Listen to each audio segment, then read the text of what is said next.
Hello students, welcome back to Shubham lecturer channel. तो student अब हम स्टार्ट करेंगे 12th इंग्लिश ग्रामर के डायरेक्ट एंड इनडायरेक्ट स्पीच को, वो भी नियम के साथ। यानी कि अब हम डायरेक्ट एंड इनडायरेक्ट नरेशन को रूल्स के साथ पढ़ेंगे। देखिए, ये डायरेक्ट एंड इनडायरेक्ट का फर्स्ट वीडियो है जिसमें हम सीखेंगे कि डायरेक्ट स्पीच क्या होता है, इनडायरेक्ट स्पीच क्या होता है।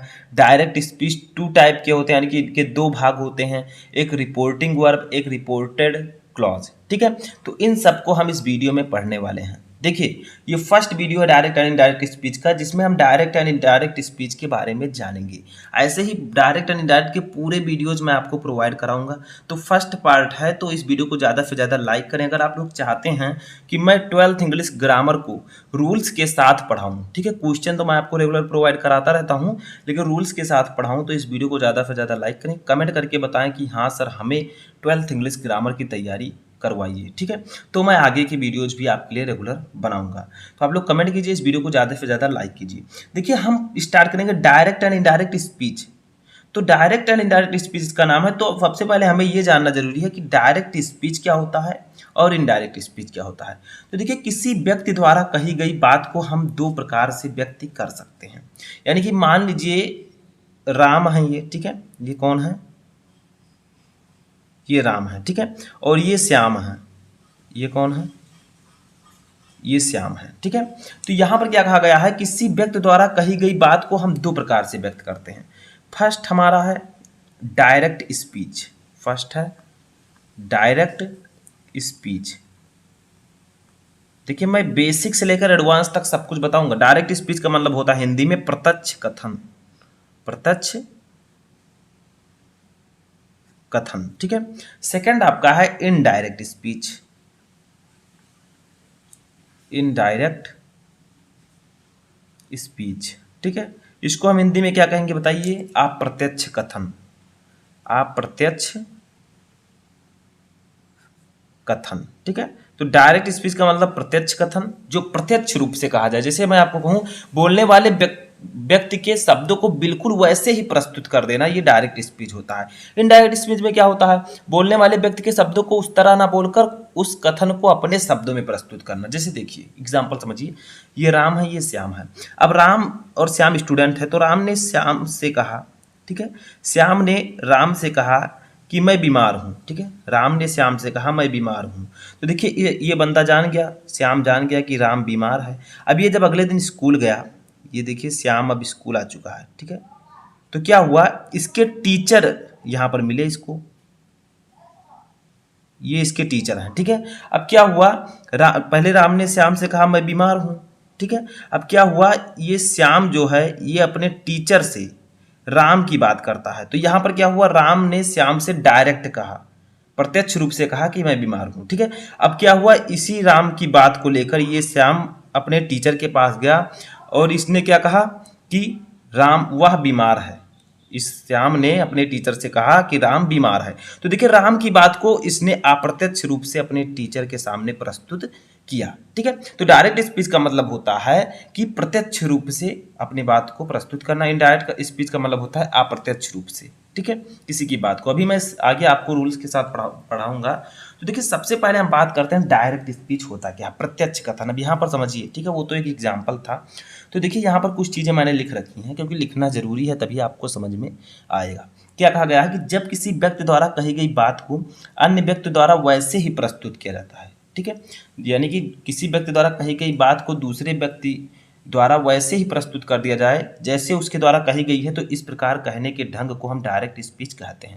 यानी कि जैसा मैंने आपसे कहा वैसा सेम आप किसी दूसरे के साथ प्रस्तुत कर दें, तो वो क्या होगा, डायरेक्ट स्पीच होगा। ठीक है, अब देखिए, डायरेक्ट स्पीच में व्यक्ति द्वारा कही गई बात को इन्वर्टेड कामा के अंदर तथा पहला अक्षर कैपिटल लेटर से लिखा जाता है। यानी कि डायरेक्ट स्पीच, जैसे देखिए एग्जाम्पल समझिए। एग्जाम्पल में हम लोग समझते हैं ही सैड। ठीक है, यहां पर ही सैड, यहां पर कॉमा, फिर इन्वर्टेड कामा। ठीक है, इन्वर्टेड कामा में है my mother, my mother कुक्स well, ठीक है, माई मदर कुक्स वेल। अब फिर से फुल स्टॉप के बाद इन्वर्टेड कामा है। तो क्या कहा गया है, उसने कहा मेरी माता जी अच्छा खाना बनाती हैं, ठीक है, या अच्छा पकाती हैं। तो देखिए क्या कहा गया है, यहाँ पर कहा गया इस बंदे ने डायरेक्ट बताया कि मेरी माता जी अच्छा खाना बनाती हैं। अब क्या कहा गया है कि डायरेक्ट स्पीच में व्यक्ति द्वारा कही गई बात को इन्वर्टेड कामा के अंदर, जो ये इन्वर्टेड कामा आगे लगा हुआ है यहाँ से, और जो यहाँ पर इन्वर्टेड कामा लगा हुआ है, ठीक है, यानी कि इस इन्वर्टेड कामा से लेकर इस इन्वर्टेड कामा के अंदर जो सेंटेंस है वो आपका क्या होगा, डायरेक्ट स्पीच के अंदर होता है, ठीक है, डायरेक्ट स्पीच में। और क्या होता है, इसका पहला अक्षर कैपिटल, देखिए ये जो है पहला अक्षर जो है ये कैपिटल है डायरेक्ट स्पीच में, ठीक है। अभी मैं आपको ये भी बताऊंगा कि जो ये इन्वर्टेड कामा के अंदर रहता है उसको हम क्या कहते हैं, जो इन्वर्टेड कामा से बाहर है उसको क्या कहते हैं। यानी कि एक सेंटेंस है जो कि डायरेक्ट स्पीच में है, ठीक है। तो समझ में आया, जब किसी व्यक्ति द्वारा कही गई बात को अन्य व्यक्ति द्वारा वैसे ही प्रस्तुत कर दिया जाता है जैसे उसके द्वारा कही गई है, तो इस प्रकार कहने के ढंग को डायरेक्ट स्पीच कहा जाता है। अब डायरेक्ट स्पीच में व्यक्ति द्वारा कही गई बात को, यानी कि डायरेक्ट स्पीच में जो व्यक्ति द्वारा कही गई बात है, जैसे उसने कहा, कौन क्या कहा, बात क्या है, तो उस बात को हम इन्वर्टेड कामा के अंदर लिखते हैं, देखिए ये, ठीक है। अभी मैं आगे बताऊंगा इसको हम कहते क्या है, इसको यहीं पर जान लीजिए, इसको हम कहते हैं रिपोर्टेड क्लास, ठीक है। क्या कहते हैं, रिपोर्टेड क्लास। और जो ये कॉमा के बाहर है इसको हम कहते हैं रिपोर्टिंग क्लास, या आप लोग इसको कह सकते हैं रिपोर्टिंग वर्ब, इसको कह सकते हैं रिपोर्टेड, ठीक है। तो देखिए समझ में आया। और जो इस कामा के अंदर जो सेंटेंस होगा उसका पहला जो वर्ड है वो कैपिटल होगा। अब चलिए समझते हैं कि डायरेक्ट स्पीच के कितने भाग होते हैं, तब हम इनडायरेक्ट के बारे में पढ़ेंगे। अब देखिए यहाँ पर सिंपल है, कुछ भी आपको नहीं करना है। देखिए डायरेक्ट स्पीच के निम्नलिखित दो भाग होते हैं, यानी कि डायरेक्ट स्पीच के कितने भाग होते हैं, दो भाग। एक है रिपोर्टिंग क्लास और एक है आपका यहाँ पर देखिए रिपोर्टेड क्लास, ठीक है। दोनों मैं यहाँ पर बता दे रहा हूँ, एक रिपोर्टिंग क्लास एक रिपोर्टेड क्लास। अब रिपोर्टिंग क्लास क्या होता है, बहुत ही ईजी है, समझिए। देखिए वाक्य में इन्वर्टेड कामा से पहले का भाग रिपोर्टिंग क्लाज कहलाता है, इसे ही हम रिपोर्टिंग वर्ब भी कहते हैं, ठीक है, जिससे सब्जेक्ट वर्ब तथा ऑब्जेक्ट होते हैं, यानी कि जिसमें सब्जेक्ट वर्ब तथा ऑब्जेक्ट होते हैं उसे हम रिपोर्टिंग क्लाज कहते हैं। वाक्य में प्रयुक्त सब्जेक्ट को स्पीकर या रिपोर्टर यानी कि बोलने वाला, वर्ब को रिपोर्टिंग वर्ब तथा ऑब्जेक्ट को लिसनर कहा जाता है। जैसे देखिए अभी समझ में आ जाएगा आप लोगों के, ठीक है। यहाँ पर एक वर्ड हम ले लेते हैं, जैसे वही ले लीजिए ही सैड, ठीक है, ही सैड, वही वर्ड में ले लेते हैं ही सैड। चलिए कुछ और ले लेते हैं, I am a teacher, I am a teacher, यानी कि उसने कहा मैं एक टीचर हूँ। अब देखिए यहाँ पर आपका रिपोर्टिंग क्लॉज क्या है बताइए। देखिए क्या कहा गया कि वाक्य में इन्वर्टेड कामा से पहले का भाग रिपोर्टिंग क्लास कहलाता है, यानी कि जो ये इन्वर्टेड कामा है इसके पहले का जो ये भाग है पूरा, इसको हम लोग कहते हैं रिपोर्टिंग क्लास, ठीक है, याद रखिएगा रिपोर्टिंग क्लॉज, ठीक है। समझ में आया, बहुत ही इजीली समझिए। इसको हम रिपोर्टिंग क्लॉज कहते हैं, जिसमें सब्जेक्ट वर्ब तथा ऑब्जेक्ट होते हैं, यानी कि इसमें सब्जेक्ट भी है, वर्ब भी है और ऑब्जेक्ट भी हो सकता है। जैसे he said to him, he said to me, तो जो मी लगेगा वो आगे हम लोग पढ़ेंगे, वो आपका ऑब्जेक्ट होगा। तो देखिए यहाँ पर सब्जेक्ट है और ये वर्ब है, इस वर्ब को हम क्या कहते हैं, वाक्य में प्रयुक्त सब्जेक्ट को स्पीकर, यानी कि जो ये ही है इसको हम लोग क्या कहते हैं बताइए, इसको हम लोग कहते हैं स्पीकर, ठीक है। स्पीकर का मतलब बोलने वाला, कौन बोल रहा है, देखिए ही, वह बोल रहा है तो ही हो जाएगा आपका स्पीकर, ठीक है। स्पीकर या इसे हम रिपोर्टर कहते हैं, समझ में आया, यानी कि बोलने वाला। अब देखिए वर्ब को रिपोर्टिंग वर्ब, जो ये आपका सैड है ये क्या है, यहाँ पर मैं लिख देता हूँ साइड में, समझ लीजिएगा। जो ये सैड है ये आपका है रिपोर्टिंग वर्ब, रिपोर्टिंग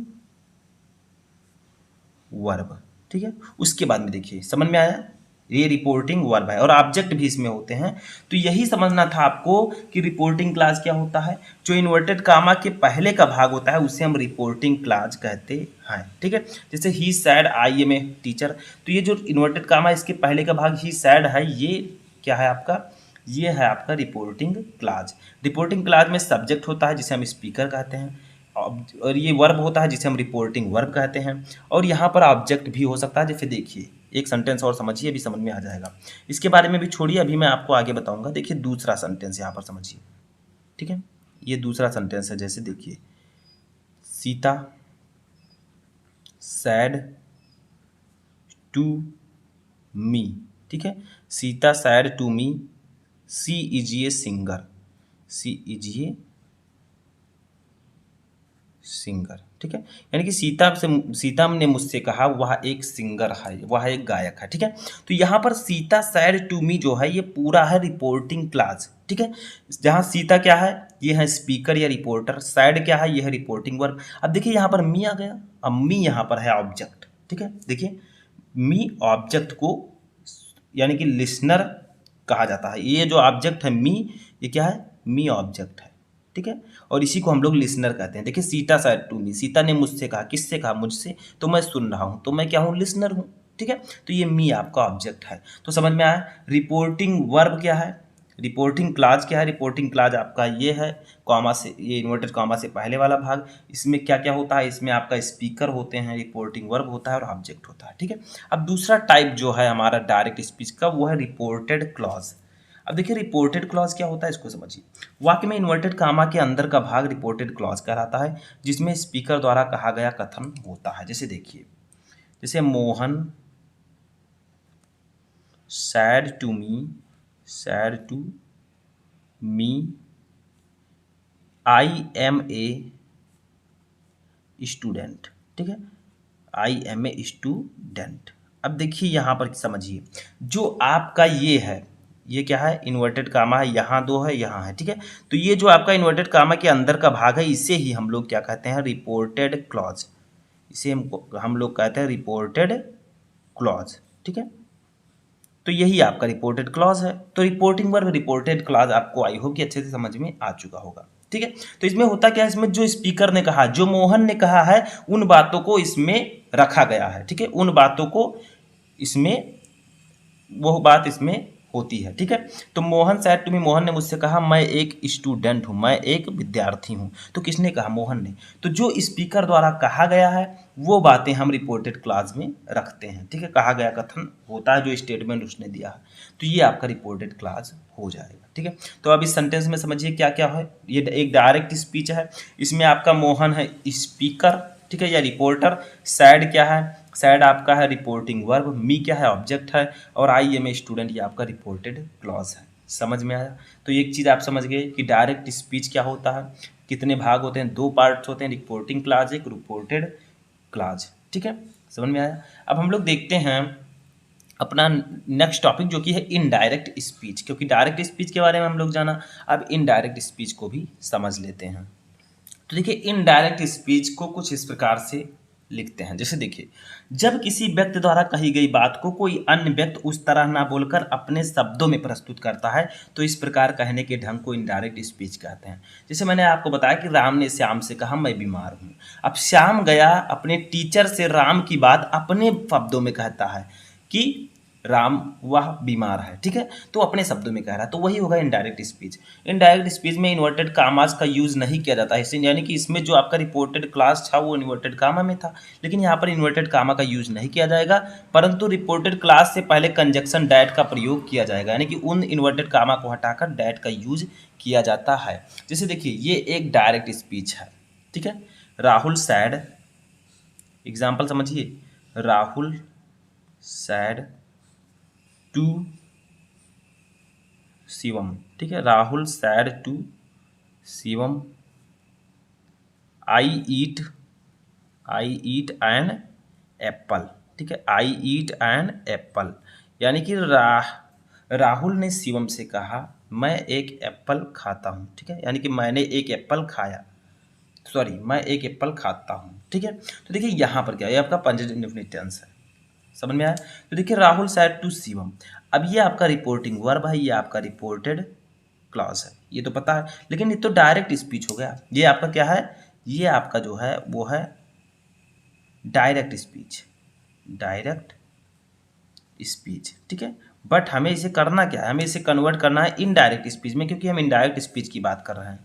तो इनडायरेक्ट स्पीच में जो है आपका इन्वर्टेड काम है ये सब नहीं रहता है, बल्कि किस प्रकार से रहता है, यहाँ पर राहुल, मैं आगे रूल भी बताऊंगा, लेकिन पहले इतना समझिए। अब सैड टू के स्थान पर यहाँ पर हम टोल्ड का यूज कर देते हैं, ठीक है। डायरेक्ट से इनडायरेक्ट में बदलते समय सैड टू के स्थान पर हम टोल्ड, अगर सिंपल सेंटेंस है तो। देखिए ये सब रूल्स मैं आपको आगे बताता रहूँगा। तो राहुल टोल्ड शिवम अब यहाँ पर इस इन्वर्टेड कामाज को हटाकर सिंपल सेंटेंस में हम डायरेक्ट का यूज करते हैं। अभी हम इंट्रोगेटिव नहीं पढ़ रहे हैं, ना हम कोई और टेंस पढ़ रहे हैं, हम सिर्फ सिंपल सेंटेंस पढ़ रहे हैं, ठीक है। यहाँ पर हम टेंस तो है लेकिन ये पॉजिटिव है, असर्टिव है, ठीक है, और निगेटिव हो तो दैट का यूज हम लोग करते हैं। आगे हम लोग रूल्स के साथ पढ़ेंगे। तो देखिए ये सब इन्वर्टेड कामा हटाकर दैट का यूज।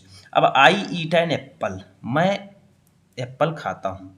अब देखिए ये डायरेक्ट स्पीच है, इसको हमें क्या करना है, इनडायरेक्ट स्पीच में कन्वर्ट करना है, तो अपनी ढंग से इसे बनाना होगा, ठीक है। तो आई बदलेगा राहुल से, क्योंकि राहुल ने कहा था। अब राहुल के शब्दों को हमें अपनी भाषा में कन्वर्ट करना है, तो आई बदलेगा राहुल से, तो राहुल के लिए हम ही का यूज करेंगे, ठीक है। ही ईट, ये आपका प्रेजेंट इंडेफिनिट टेंस है। जब डायरेक्ट से इनडायरेक्ट में हम कन्वर्ट करते हैं तो प्रेजेंट इंडेफिनिट टेंस को पास्ट इंडेफिनिट टेंस में कन्वर्ट कर देते हैं। तो ईट का सेकंड फॉर्म होगा एट, क्योंकि पास्ट इंडेफिनिट टेंस में सब्जेक्ट के बाद वर्ब का सेकंड फॉर्म लिया जाता है, ठीक है। देखिए रूल मैं आपको आगे बताऊंगा, लेकिन यहाँ पर समझिए एन एप्पल, एन एप्पल, तो आपका इन्वर्टेड कामा जो था वो हट गया है, दैट का यूज कंजक्शन का हमने यहाँ पर कर दिया है, ठीक है। आगे मैं रूल्स भी बताऊंगा। तो यही आपको समझना था कि डायरेक्ट से इनडायरेक्ट में हमें बदलना किस प्रकार से है। ये आपका इनडायरेक्ट स्पीच है। राहुल ने शिवम से बताया कि वह एक सेब खाया, ठीक है, उसने एक सेब खाया। ऊपर क्या था, राहुल ने शिवम से कहा मैं एक सेब खाता हूँ, ठीक है, समझ में आया। तो ये आपका इनडायरेक्ट स्पीच में कन्वर्ट हो चुका है, ये आपका क्या होगा, इनडायरेक्ट स्पीच। अब रूल्स के साथ मैं आपको आगे बताता रहूँगा, बट यहाँ पर हमने सीखा कि डायरेक्ट स्पीच क्या होता है और इनडायरेक्ट स्पीच क्या होता है एग्जाम्पल के साथ, ठीक है। सब कुछ मैं आपको डिटेल बता चुका हूँ। आगे हम रूल्स को धीरे धीरे समझेंगे, प्रोनाउन में किस प्रकार से परिवर्तन होते हैं ये सब हम धीरे धीरे जानेंगे, ठीक है। तो पार्ट 2 भी जल्द लेकर मैं आऊँगा।